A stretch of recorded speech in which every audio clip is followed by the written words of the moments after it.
Hi, welcome to my channel. My name is Rashonda King. Thank you so much for joining me today. Today I'm going to show you how I made this triple layer design, very similar to my purple lavender backdrop, but I just wanted to do another color scheme. Okay.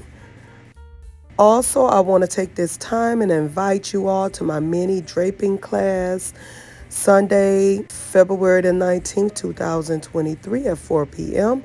This will be a live class, live virtual class. So I'm inviting everyone. This is exactly how I got my start with a mini draping class. And from that, I feel like I've just grown a lot with draping. Here I did not hand sew the pocket for my crushed taffeta or crinkled taffeta drapes. So I end up pinning it, which is probably not that good because as you can see the pin came out.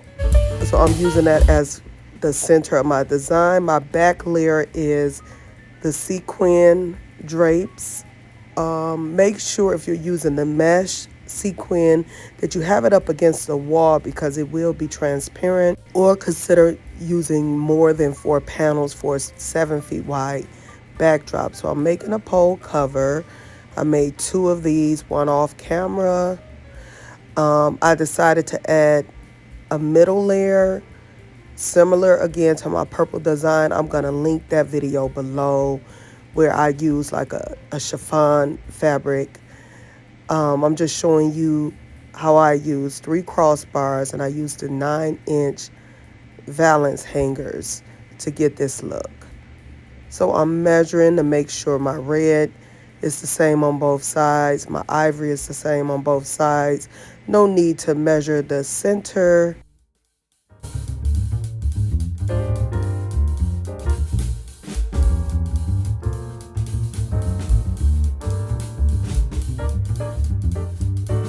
Also, I'm offering a free premium draping guide. This guide will kind of help you to either teach you more about draping or help you to enhance your draping.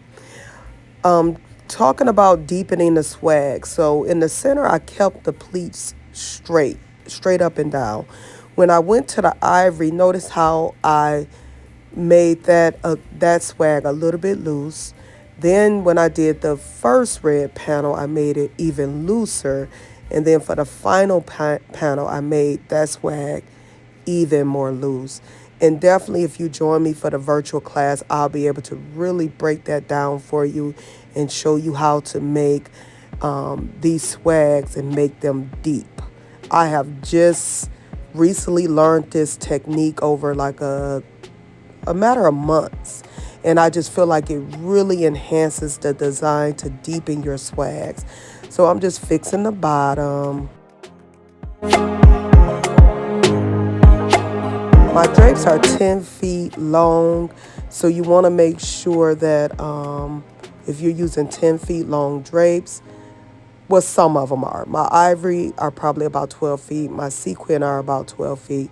But you want to make sure your height of your backdrop is like, if I'm using 10 feet, it should be at least 8 feet. And this is how it turned out. Please let me know in the description below. What do you think? Don't forget to sign up for my mini draping class. And also don't forget to get that free premium draping guide that you can use to help you to improve your designs and learn more about draping. Thank you for joining me today. Bye.